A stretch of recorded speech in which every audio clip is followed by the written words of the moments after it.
Vamos trazer agora o próximo vídeo. Agora são 8 horas e 27 minutos. Vamos trazer o próximo vídeo. Descoberta científica tem mostrado como Nosso Senhor sofreu no coração de espinho. Daniel Martins, do canal Santos Anjos. Descobertas científicas têm mostrado como o nosso Divino Salvador sofreu por nós em cada detalhe. E hoje nós falaremos sobre as descobertas a respeito da coroação de espinhos de Nosso Senhor Jesus Cristo. E como isso pode nos dar elementos para meditarmos sobre a paixão de Nosso Senhor Jesus Cristo durante esta quaresma. Muito bom dia, meu nome é Daniel Martins. Seja bem-vindo ao canal dos Santos Anjos.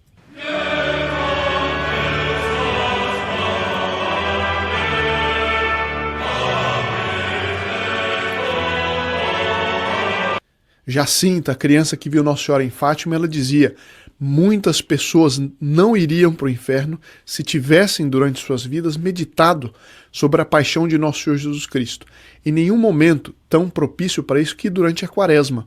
Então, por isso que nós estamos aqui juntos, vendo, sobretudo, essas descobertas científicas que dão detalhes da paixão, que confirmam os evangelhos, dão detalhes ainda mais vivos, que nos ajudam a pensar o quanto Nosso Senhor sofreu por nós, quanto Ele quis sofrer no detalhe por nós. Então eu vou passar aqui para alguns slides. Bom, nós sabemos, e falamos isso ontem para quem viu o vídeo, que ainda não viu, o Santo Sudário de Turim, aquele tecido que envolveu Nosso Senhor Jesus Cristo depois da crucifixão.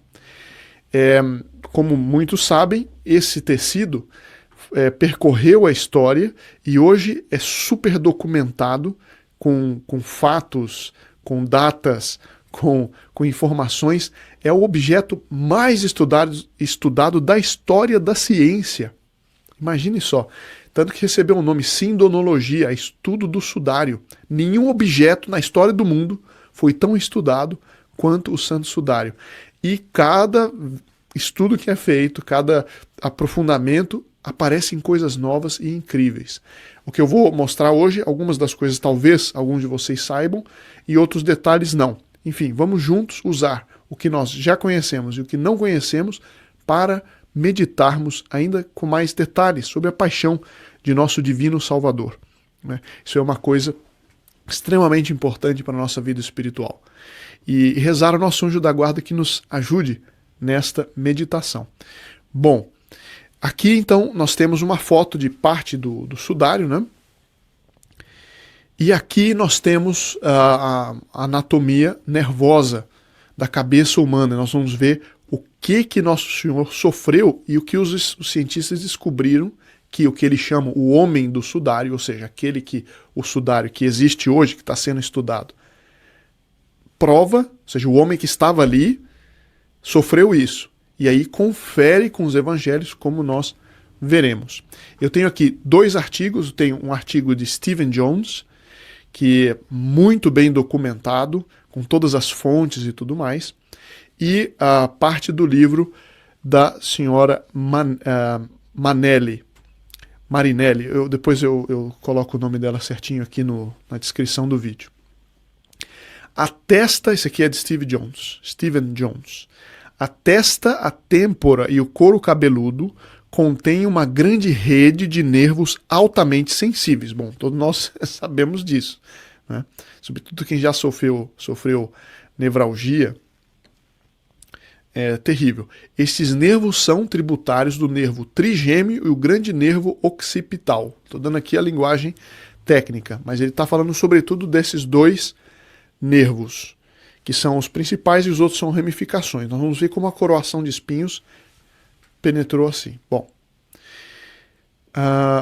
esses nervos conduzem a percepção da dor pela metade dianteira da cabeça, o nervo trigêmeo, pela metade traseira da cabeça, respectivamente, o nervo occipital. Esses nervos principais, por sua vez, dividem-se quase infinitamente em toda a pele do couro cabeludo. A estimulação ou irritação de qualquer ramo desses 2 nervos principais causa uma dor intensa.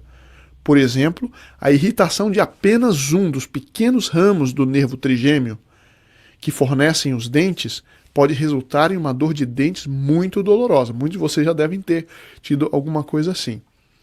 a neuralgia do trigêmeo, do nervo trigêmeo, que é o que vem uma parte dianteira, está entre as piores dores que um humano pode sentir.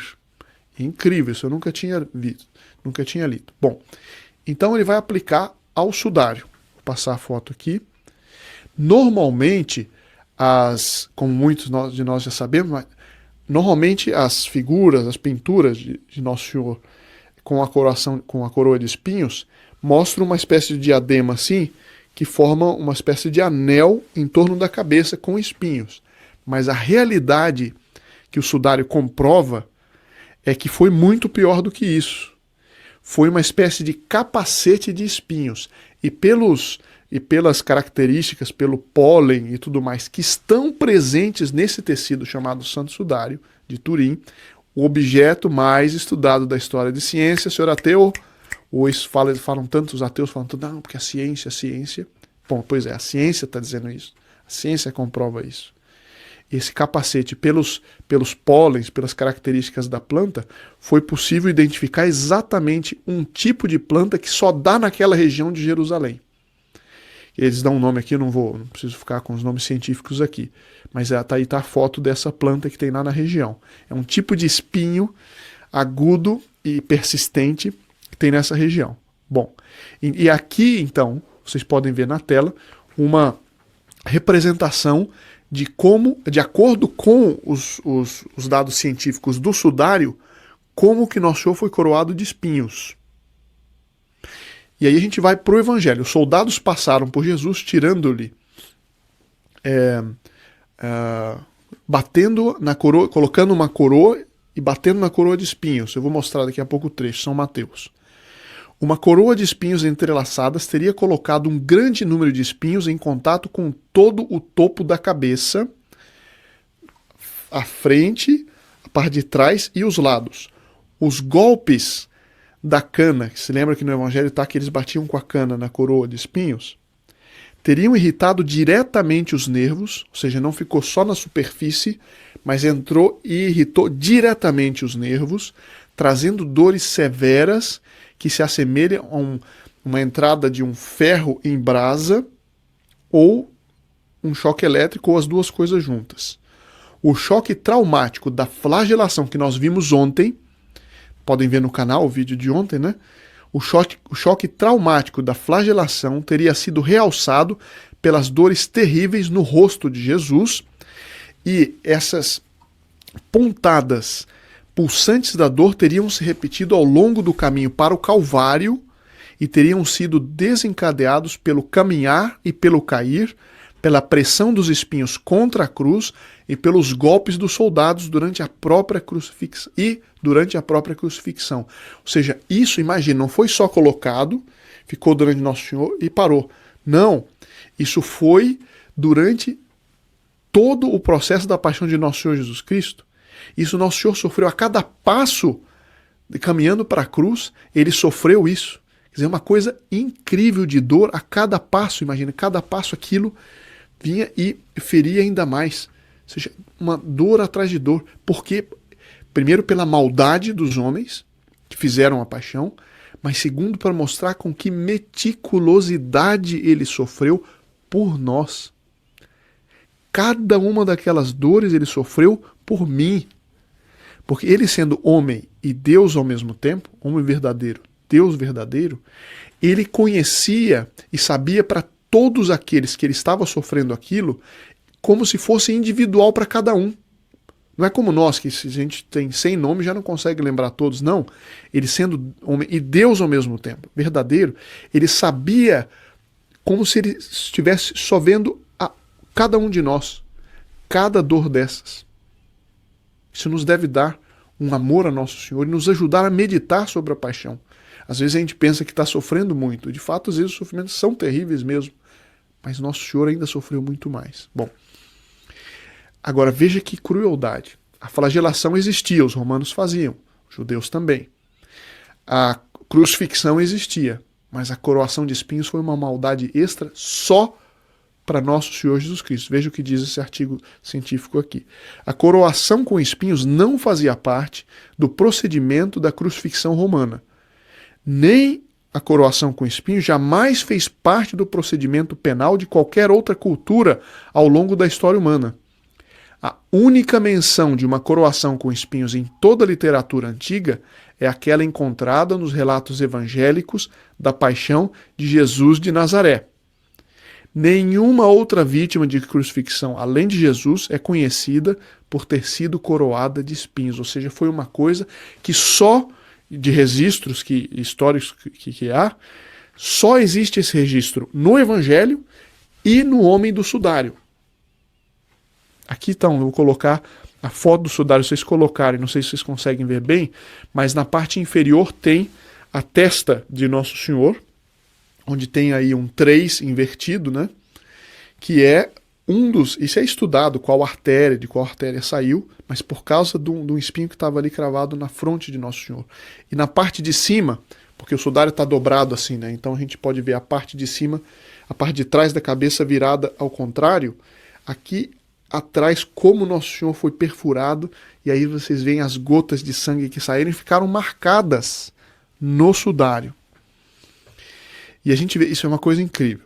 Observando aqui do artigo da dona Marinelli, da professora Marinelli, observando que nas imagens do sudário faltam as regiões parietotemporais, ou seja, não dá para ver certas partes no sudário, é legítimo supor que o capacete tenha causado a inserção no couro cabeludo de pelo menos 50 espinhos. É certo que toda a superfície da cabeça está marcada por numerosos vestígios de sangue. O exame objetivo das impressões digitais da coroa de espinhos mostra que esses são riachos sanguíneos, alguns formados por sangue arterial, outros por sangue venoso. E assim por diante. Eu não vou ler mais a parte do artigo científico. Aqui tem então, ele mostra aí duas perfurações que dá para estudar se é sangue arterial ou venoso na cabeça de Nosso Senhor. Aqui é uma parte da coroa de espinhos que está num relicário que foi trazido para a França por São Luís IX, rei da França, em 1230 por aí. Ele trouxe aqui, tem um vitral representando ele recebendo a coroa de espinhos em Paris, e ele mandou construir uma capela fabulosa que até hoje pode se visitar, a Sainte-Chapelle, a Santa Capela, em Paris, que é simplesmente um conto de fadas feito realidade. Então aqui ele recebendo a relíquia, e aqui é a capela, e ao fundo vocês podem ver o altar onde ele fez essa capela só para abrigar essa relíquia. Futuramente, a relíquia foi para a Catedral de Notre-Dame de Paris, que em 2019 teve um incêndio, e esse bombeiro que está aí na foto foi corajoso, salvou a relíquia desse pedaço da coroa de espinhos. Ao longe na foto vocês podem ver a catedral. E atualmente ela está no Museu do Louvre, esperando a reconstrução da Catedral de Notre-Dame. E aqui 3 trechos do Evangelho. Eles teceram uma coroa de espinhos, colocaram-na sobre sua cabeça. Eles teceram uma coroa de espinhos e a puseram ao redor da cabeça. Quando uma coroa de espinhos foi tecida, eles as colocaram sobre a sua cabeça. Só Nosso Senhor Jesus Cristo passou isso. Nenhum outro que há registro na história passou por isso. Então nós devemos agradecer a nosso Divino Redentor, meditar sobre isso, procurar imaginar como foi cada espinho, imaginar cada pecado nosso, espinhando ali a cabeça de Nosso Senhor Jesus Cristo. E é só aplicando isso a nós mesmos, isso vai nos dar sentimentos de contrição, sentimentos de devoção e de enorme gratidão ao nosso Divino Redentor. Fica então a meditação para hoje e nos vemos amanhã, se Deus quiser. Muito bem, falou muito bem aí da coroação de espinhos de Jesus, né, para nós meditarmos. E a mística Luísa Picarreta, né, nos escritos de Jesus a ela, ele conta que quando ela entrava em êxtase, né, com Jesus, quando ela voltava do êxtase, né, e um padre fazia um sinal da cruz nela, ela voltava ao êxtase, melhor dizendo. E ali ela aceitava todas as dores que Jesus sofria, né, pelos pecados do mundo inteiro, para descansar Jesus E muitas das vezes ele tirava a coroa da cabeça dele e colocava na cabeça dela. E ela suportava todas as dores ali e oferecia, né, em reparação aos pecados do mundo. É uma história assim, né, muito importante para nós meditarmos, né, onde ele ditou a ela as 24 horas da paixão para fortalecer a nossa vida espiritual, para que nós possamos encontrar forças nessas meditações, né? E a gente sabe que ali na coroa de espinhos foi uma perfuração que teve na cabeça de Jesus com espinhos agudos. Muitas das vezes, né, pessoas que às vezes, né, as pessoas que sentem dor de cabeça muito forte, enxaqueca, oferta a Jesus essas dores, né, em reparação de desagravo, esses espinhos que cravaram ali na cabeça de Jesus, né, para que ele possa dar força para essas pessoas. É muito importante nós ofertarmos a Jesus as nossas dores, unidas com o sofrimento dele na cruz, porque ele vai dar graça para a gente, ele vai dar força para nós suportarmos. E agora na Semana Santa é muito importante, né? A gente está ofertando a Jesus todos os nossos sofrimentos, todo o nosso cansaço, ficar mais próximo de Jesus na Semana Santa, né? É isso que ele quer que nós façamos. Afastar um pouco das coisas do mundo, afastar um pouco da internet, né, das redes sociais, e voltar um pouco mais para Jesus nessa Semana Santa. É para a gente buscar essa reflexão, né, buscar o Espírito Santo dentro de nós, para que ele possa nos iluminar e ao mesmo tempo fortalecer a nossa fé. Até no livro do Segredo do Rosário, São Domingos, ele fala que se a gente meditar o que Jesus sofreu por nós, vale mais você meditar, derramar uma lágrima por Jesus, vale mais do que você ficar um ano fazendo penitência, jejum. Então, nessa quaresma, nessa Semana Santa, vamos reparar pelo que Jesus está. Veja só como que ele sofreu só na coroação de espinhos. Agora eu vou ler o que ele falou pro profeta aqui, ó. Foi no dia 8 de janeiro de 95. A minha flagelação, as injúrias não se calavam dos nomes feios que me chamavam. Na hora que me pôr na cruz, as gargalhadas podiam se ouvir de longe. Eles, os malvados, eram como os urubus que queriam devorar a minha carne. Piedade só se ouvia da minha mãe e os meus irmãos, os poucos que estavam por perto de mim. Nas batidas das marretas, para pôr os cravos nas minhas mãos, levantava o meu corpo da terra. Nos pés, quando me puseram os cravos, eu chorei, porque eles eram a segurança do meu santo corpo, que estava entre o povo. Fui suspenso, levantado sem nenhuma ajuda dos meus. Me vi completamente abandonado. Do alto da cruz, olhei para baixo, nada mais restava para se cumprir as leis que tinham escrito sobre mim. Pela minha morte venci o Satanás, mas foi preciso, ressuscitei depois dos 3 dias. Levado pelos anjos. Glória a Deus nas alturas, foi o que eu vi daquele momento. A minha paz voltava novamente ao meu Pai Celestial. Agora chegou a vez do mundo conhecer novamente quem eu sou. Trago comigo a foice para limpar o meu trigal e cortar o que não presta e colher a boa semente, sementes que tiveram as minhas raízes, que cresceram só para mim. A luz vai voltar a brilhar, sol não será mais preciso, porque eu sou a luz. Vinde bendito do meu Pai, essas serão as minhas santas palavras que a humanidade vai ouvir. Saiam de mim, malditos, porque tive fome e sede, e nada me servistes. Agora a tua paga é a morte. Morte esta que levará para o inferno. Bento, meu querido filho, onde estou, a tua cadeira já está te esperando. Ela já te pertence, meu filho querido. És a força da minha vitória. Jesus sou eu. Em ti ponho o meu amor, a minha bênção. Então veja só quanto que Jesus sofreu, e a maioria não sabe nem fazer nem o sinal da cruz por aquilo que ele sofreu por nós. Então, como